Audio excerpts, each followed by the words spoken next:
15 February. दैनंदिन ज्ञानेश्वरी. अध्याय 6. आत्मसंयोग योग. अलंकाप्री पुण्यभूमी पवित्रम तेथे नांदतो ज्ञान राजा सुपात्र. तया आठविता महापुण्यराशी. नमस्कार माझा सद्गुरू श्री ज्ञानेश्वरांसी. ओवी क्रमांक 31 पासून पुढे. ते बुद्धीही आकळिता साकडे, म्हणून बोली विपाये सापडे. परी श्रीनिवृत्ती कृपाधिक उजियेडे. देखेन मी जे दिठीही न पाविजे, ते दिठी विन देखिजे. जरी अतेंद्रिय लाहिजे ज्ञानबळ, ना तरी जे धातू वादाही न जोडे. ते लोहीची पंधरे सापडे. जरी दैवयोगे चढे परिसू हाता, तैसी गुरुकृपा होय. तरी कृता काय आपुनोय. कणोनी ते अपार माते आहे ज्ञानदेव म्हणे. तेने कारणे मी बोलेन, बोली अरूपाचे रूप दाविन. अतींद्रिय परिभोगवीन इंद्रिया करवी. ऐका यशश्री औदार्य, ज्ञान वैराग्य ऐश्वर्य. हे साही गुणवर्य वसती जेत. म्हणून तो भगवंतू जो निसंगाचा सांगातू. तो मने पार्था दत्त चित्तू होई आता. श्री भगवान वाच. अनाश्रितं कर्मफलं कार्य कर्म करोतीय. स संन्यासीच योगीच न निरंगीन चाक्रिय. ऐके योगी आणि संन्यासी जनी, हे एकची सिनाने जनी मानी. एरवी विचारजती जव दोन्ही तव एकचिते. सांडिजे दुजया नामाचा आभासो, तरी योगू तोच संन्यासो. पाहता ब्रह्मी नाही अवकाशो दोही माझी. जैसे नामाचे ज्ञानारी सपने, एका पुरुषा ते बोलावणे. का दोही मार्गी जाणे एकाची ठाया. ना तरी एकची उदक सहजे, परी नाना घटी भरिजे. तैसे भिन्नत्व जाणिजे योग संन्यासाचे. ऐके सकळ संमते जगी. अर्जुना गा तोची योगी. तो कर्मे करून रागी नोहीची फळी. जैसी मही हे उद्भविजे, जनी अहम बुद्धी विन सहजे. आणि तेथीची तिये बीजे अपेक्षेना. तैसा अन्वया चैनी आधारे, जाती चैनी अनुकारे. जे चेने अवसरे करणे पावे, ते तैसेची उचित करी. परी साटोपी नोहे शरीरी, आणि बुद्धी ही करोनी फळवेरी. जायेचे ना ऐसा तोची संन्यासी. पार्थागा परियेसी तोची भरवसे नेसी. योगेश्वरो वाचुनी उचित कर्म प्रासंगिक. तया ते मने सांडावे बद्धक. तरी टाको टाकी अनेक मांडीची तो.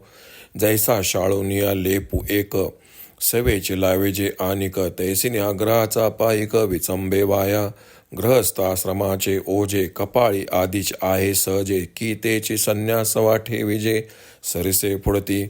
म्हणून अग्निसेवा न सांडिता, कर्माची रेखा नोलांडिता. आहे योग सुख स्वभावता आपण पाची.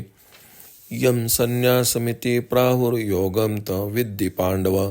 न ह्यं संन्यस्त संकल्प योगी भवंती कश्चन. एके संन्यासी तोच योगी. ऐसी एके वाक्य तेची जगी. गुढी उभवली अनेगे शास्त्रांतरी.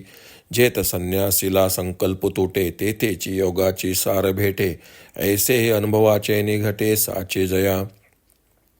आरुरुक्ष मुनिर्योगम कर्म कारण मुच्यते.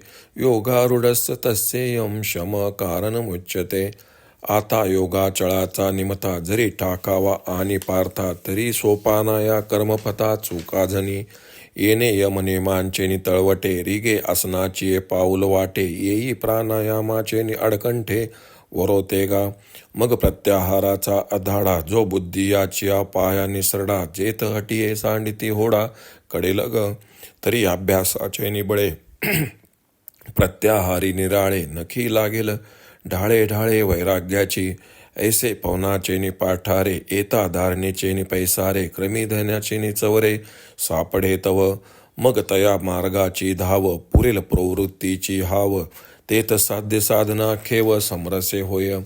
जेत पुढील पैसू पारखे. मागील स्मरावे ते ठाके. ऐसे सरसिये भूमिके समाधी राहे. येणे उपाय योगारूढो. जो निरवधी झाला प्रौढो. तयाची या चिन्हाचा निर्वाडू सांगेन ऐके.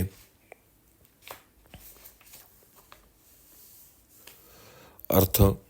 ते बुद्धीला देखील समजण्यास व शब्दात सांगण्यास कठीण आहेत. तरी पण श्री निवृत्तीनाथांच्या कृपारूपे दिव्याच्या प्रकाशात ते मी पाहीन. इंद्रियातीत असणारे ब्रह्मज्ञान जर प्राप्त झाले, तर जी गोष्ट दृष्टीस न पडणारी आहे ती दृष्टीशिवाय दिसेल. भाग्याने जर हाती परीस लाभला तर त्याच्या किमयाने लोखंडातही सोने सापडते. तशी सद्गुरूंची कृपा होईल तर प्रयत्न केला असता काय प्राप्त होणार नाही. म्हणून ज्ञानदेव म्हणतात, ती सद्गुरू कृपा माझ्यावर अपार आहे. त्या गुरुकृपेनेच मी बोलेन. अव्यक्त असलेली वस्तू इंद्रियाकडून भोगवीन व सर्वांना प्राप्त करून देईन. ऐका, यश, श्री, औदार्य, ज्ञान, वैराग्य आणि ऐश्वर हे 6 गुण ज्याचे ठिकाणी वास करतात म्हणून त्यास भगवंत म्हणतात. जो सर्व संग परित्याग केलेल्यांचा मित्र आहे तो श्रीकृष्ण पार्थास म्हणाला, आता तू लक्ष देऊन ऐक. अर्जुना, निष्काम कर्मयोगी आणि संन्यासी हे दोन्ही एकच आहेत. त्यांना तू कदाचित वेगळे मानशील, पण तसे मानू नकोस. कारण विचार करून पाहिले तर दोन्ही एकच आहेत. नावाचा वेगळेपणा टाकून दिला तर जो योगी तोच संन्यासी. तत्व पाहिले तर ब्रह्मरूपाच्या ठिकाणी या दोघात अंतर नाही. जसे एकाच पुरुषाला 2 वेगवेगळ्या नावांनी हाक मारतात, अथवा एकाच गावाला 2 मार्गांनी जाता येते, अथवा वेगवेगळ्या भांड्यात ठेवलेले पाणी जसे एकच असते, तसा योग व संन्यास यांचा वेगळेपणा फक्त दिसण्यापुरता आहे. अर्जुना, एक जो कर्माचे आचरण करून त्याच्या फलाविषयी आसक्त होत नाही त्यालाच या जगी एकमताने योगी मानतात. जशी पृथ्वी वृक्षादींना उत्पन्न करताना अहंकार दाखवत नाही, त्यांना येणाऱ्या फळाची अपेक्षा करत नाही, तसे वर्णाश्रमाप्रमाणे अथवा कुलपरंपरेने ज्या ज्या वेळेस जे जे करणे पडेल ते तो सर्व यथाविधी करून आपल्या मनात त्याविषयी अहंकार उत्पन्न होऊ देत नाही आणि बुद्धीनेही फलाची इच्छा करत नाही. असा जो असेल तो संन्यासी आहे. अर्जुना, एक तोच खात्रीने योगीराज आहे असे समज. या उलट नित्य नैमित्तिक कर्मे बंधक आहेत असे समजून त्यांचा त्याग करतो आणि लगेच दुसरे कर्म करण्यास प्रवृत्त होतो. जसा एक लेप धुवून टाकून लगेच दुसरा लावावा त्याप्रमाणे केवळ आग्रहाचा दास झालेला तो व्यर्थच कष्ट घेतो. डोक्यावर आधीच गृहस्थाश्रमाचे ओझे आहे ते टाकण्यासाठी संन्यास घेतला तर तो पुन्हा संन्याश्रमातील कर्माचे ओझे डोक्यावर घेतो.